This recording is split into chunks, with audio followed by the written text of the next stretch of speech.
Hello, Ender Sword here again. This time just doing a quick unboxing of this R.A.T 7 mouse that I just picked up.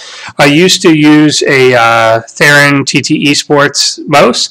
It worked pretty well. I had this for about 6 months, but I also have a pet rabbit around the house, and he decided to just chew through that. So I was stuck using this Logitech for a little bit. Ended up with a bunch of gift cards and stuff for Best Buy, so I figured why not go for this one, and I picked that up today. So just going to take a quick look at that. I already broke seals and everything, but I haven't really played with it yet, so not really a review or anything, just kind of an unboxing, show you what comes with this, what you can do with this mouse and stuff like that.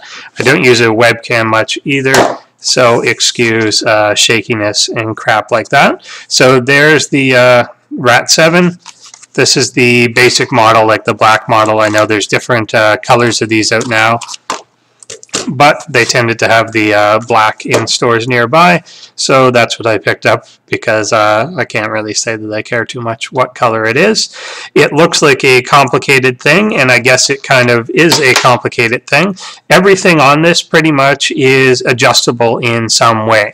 So you can see that there's actually weighting on the bottom, that there's a bunch of side panels that can be moved. This back piece can be moved, and I'll kind of run through a few of those. So starting on one of the basic ones is a lot of people would be wondering about the weight of the thing.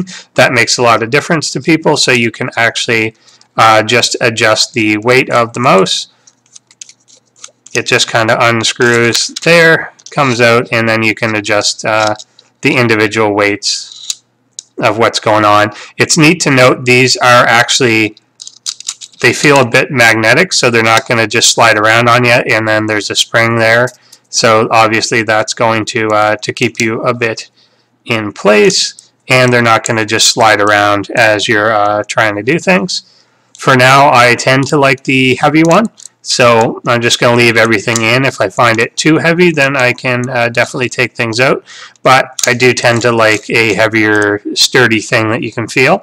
I've heard with this, even with the weights completely out of there, that it's actually a bit of a heavy thing. The bottom plating, you'll notice, is metal.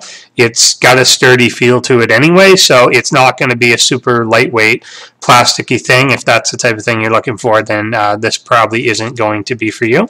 The other main point that I like on this is the back here is customizable, so that you can pull it out basically for if you have larger hands, smaller hands, adjust it in and out, and you can actually remove the back plating entirely, and it comes with another couple of options for that. Instruction crap out of the way, and whatever the hell that is. And basically comes with a thick backing. So same thing, just smooth top, but a little thicker so that your hand can kind of ride a little higher. That might make sense for me. I tend to be a bit of a claw grip type person, so I do kind of go in there and would like the hand a bit higher. And it's also got a bit of a gel grip on the back. I probably wouldn't use anything like that, but anyone that that would, or pivots a lot, or I don't know what the hell you would do, that you want that, but if you want the grip, then that's something that you can put on there as well. In this instance, I probably will just go with the higher back end. Figure out how that works. So each comes with a little clip, and that's kind of a neat feel. It's a much higher thing, so you're not feeling like your palms resting completely back, just a bit higher up.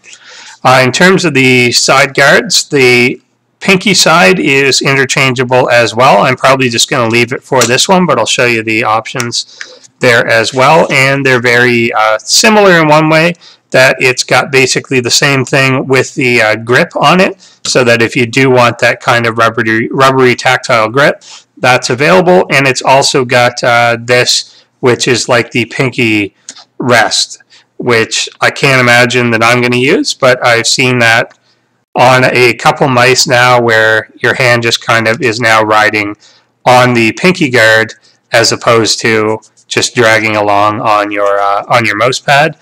I might just give that a try to see if I care at all, but I tend to have kind of both fingers down as opposed to up. It doesn't quite work out for the way I hold it ergonomically, but it's kind of a neat option.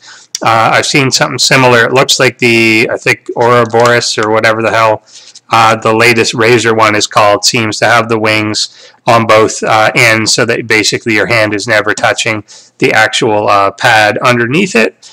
So that's kind of neat. The whole thing does feel a bit heavy, so maybe I will take one or two of the weights out. Obviously, this is the maximum here. It's designed that you will take those out. I'm clearly going to go play around with a whole lot of it. The DPI goes up to 6400. I'm not actually going to use anything close to that. I think I tend to stay around 2100 or something like that. You can set it to a few different levels and then toggle between them. Haven't played with the software yet, but apparently there's some options there as well. Obviously you can set macro keys, change the function of some of the buttons, and so on. There is the side scroll here, kind of the thumb scroll, obviously forward and back.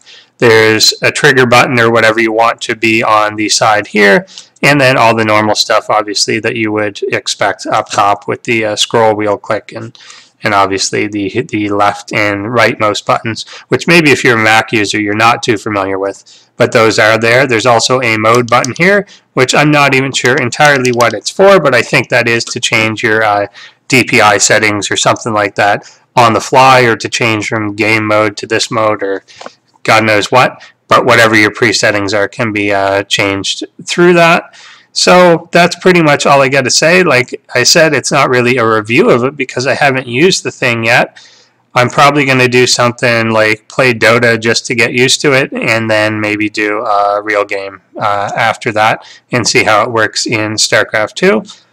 But kind of neat, and I'm eager to try it out. Anyone else looking around? Yeah, this is a Black Widow keyboard.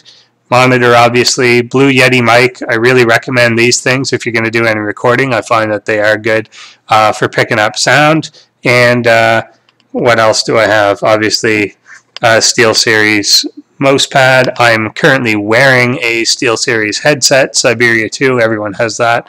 And this is my little setup. And there's the rabbit that ate my mouse. And there's weights that basically, if I ever take a video again, I guarantee those will be exactly where they are right there. So thanks for watching, guys.